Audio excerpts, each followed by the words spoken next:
next. Sparks fly on the Silverstone set. Cut! But was Jett really just acting? Our relationship is strictly professional. You are so cute. Beyonce and Destiny's Child guest star on the Famous Jett Jackson. Coming up next.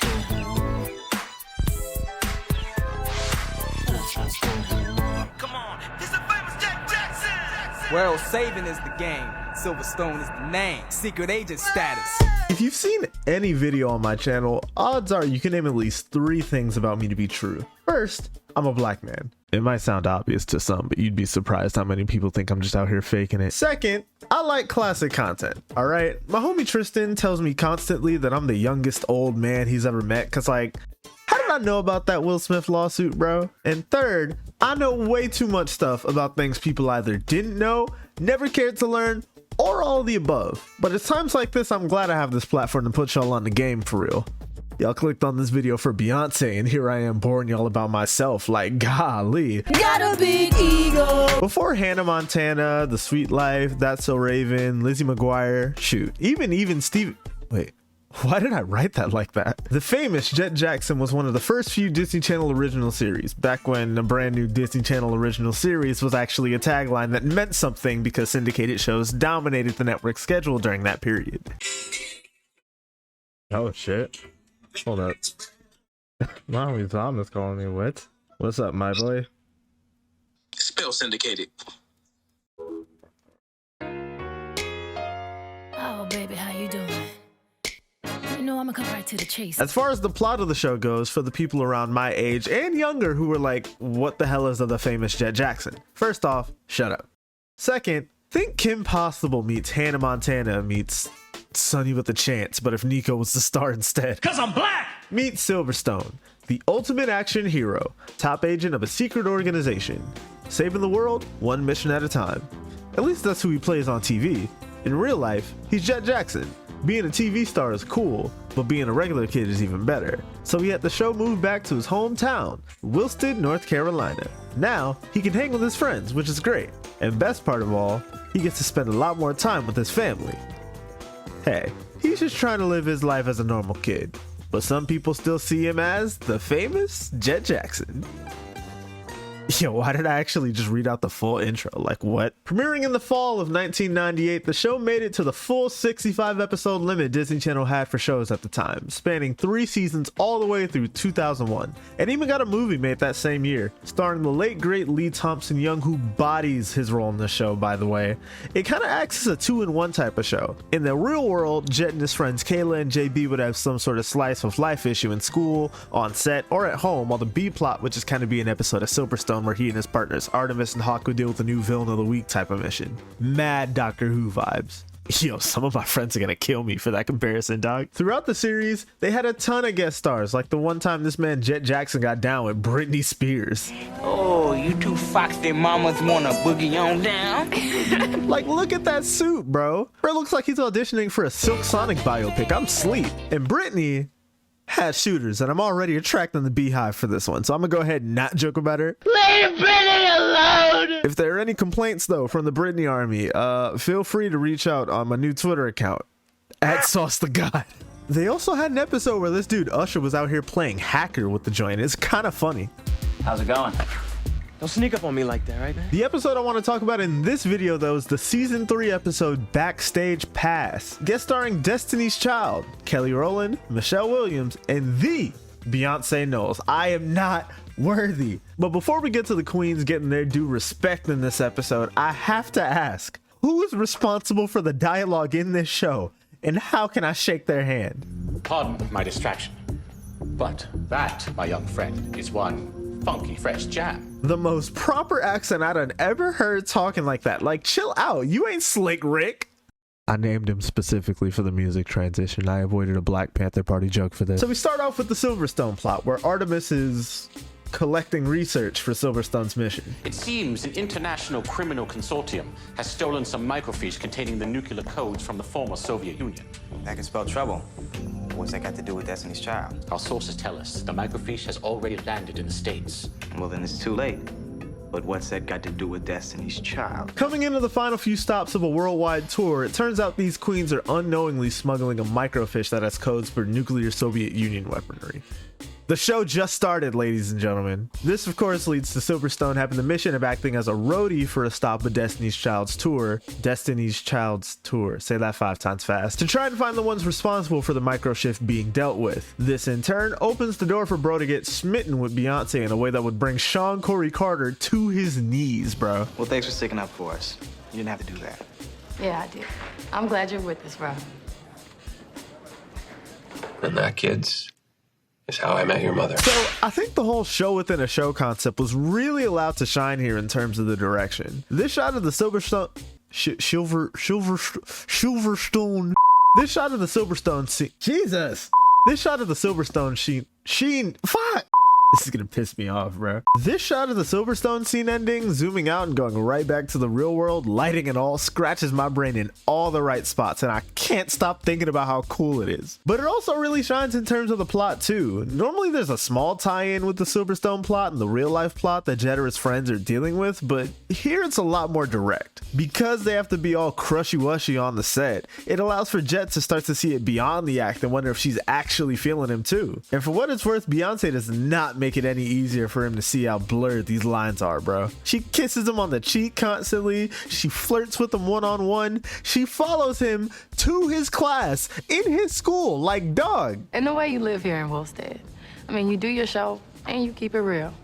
Other stars would have lost touch of the important things, like kicking it with someone you like. If you down for the Famous Jett Jackson, bro, just say that. At this point, they're about to have Destiny's Child if you catch my drift. No!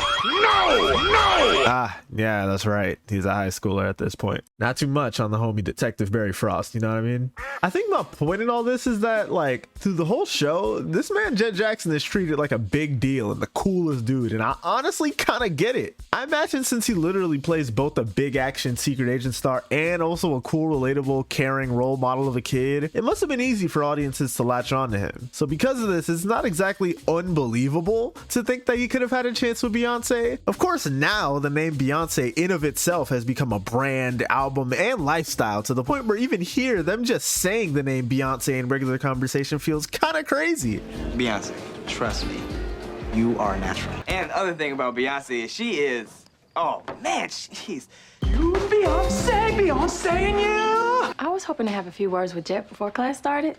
My name is Beyonce. And no need to introduce yourself, Miss Knowles. But that said, even though she was clearly a huge star at this point, I feel like it actually helps Jett look even cooler and even more important when we could live vicariously through him in more ways than one. Him as a regular kid just trying to figure things out in his own life and getting to talk to the queen, the icon, the greatest of all time, unprecedented. Can't nobody contest it. My bad. Let me, my fault. Got caught up in the moment. Did you get it? That was the dip. Did you guys get it? Also the C-plot as Jett's grandma dating a white man with a motorcycle. At this point in my life, I'm just not looking for a long-term commitment. Poor kid, he took it pretty hard. The joke is that he's also old, but he's not her old. I'm not equipped to go further in debt on that, actually. Yo, I kind of jumped all around the episode, so just to get back to form, in the Silverstone world, it turns out the stage manager for Destiny's Child was the one conspiring with one of the roadies to transfer the microfiche and take out Destiny's Child during their performance in... The script literally says insert place here. Why did I just now realize that? I should have read over this before recording. Again though, the more that I think about this and write the plot down, the funnier it seems. Like, this show really is 2 shows for the price of 1 if you completely abandon one of the show plots. If Silverstone was its own show, it'd have been a perfect fit. And vice versa with Jett's world, they're trying to balance a regular life with being a famous star. I mean, shoot, if you don't believe me, see Secret Agent show Kim Possible here and Double Life balancing show Hannah Montana here. What? I really wish I had more to say about the plot back in the real world, which is always odd to explain, by the way, because it's real in universe, but it's still fiction to us. But to be honest, the Silverstone plot is really the backbone of this episode. I feel like typically in a show like this, there's definitely a preference for what part of the episode you prefer to watch in the Jett Jackson universe versus the Silverstone one. Like, I can understand someone wanting to watch the show only for the Silverstone secret agent super spy plot. Hell, that's how it'd get marketed across different channels. Nice life. Nice.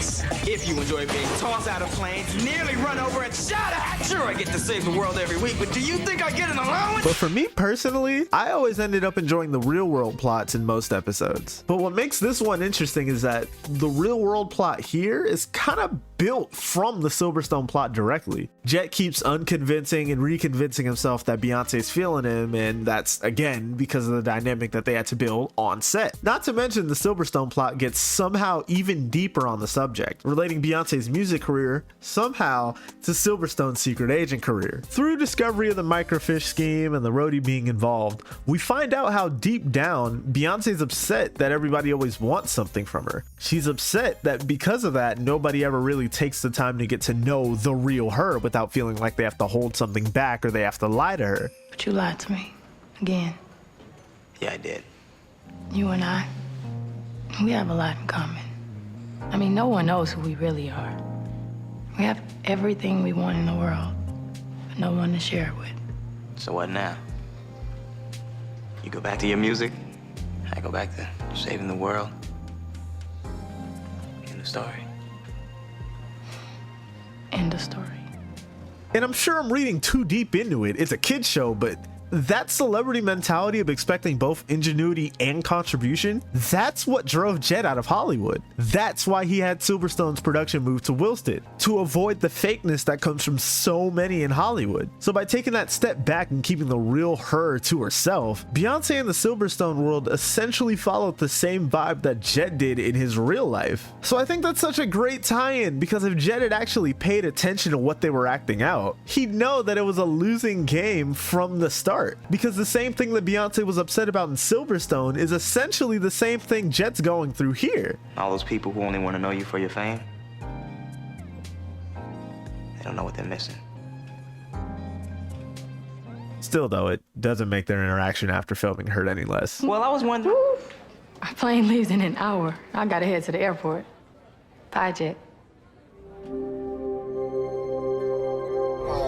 Hell no, man. What the fuck, man? Get your ass on, boy. I'll miss you, Jett. But you'll always be my little brother down in Wilsted. Man, why did they have Beyonce do my boy Jett Jackson dirty like that, bro? Like, I'm finna start throwing hands. That hurt me, and I wasn't even alive when they filmed this, bro. Had the nerve to pull a fake out kiss and everything, too, on some have a nice week, diaper boy type vibes. She curved him harder than my analytics. I like that. I like that. Girl, work that back.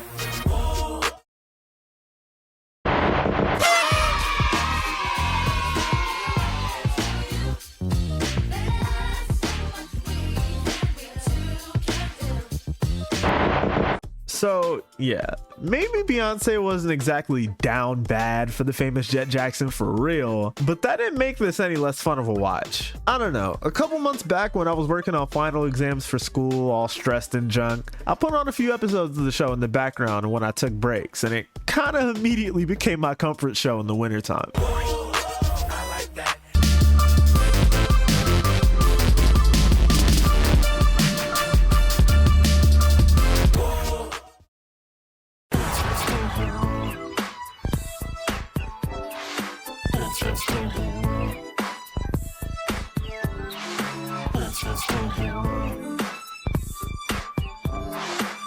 Just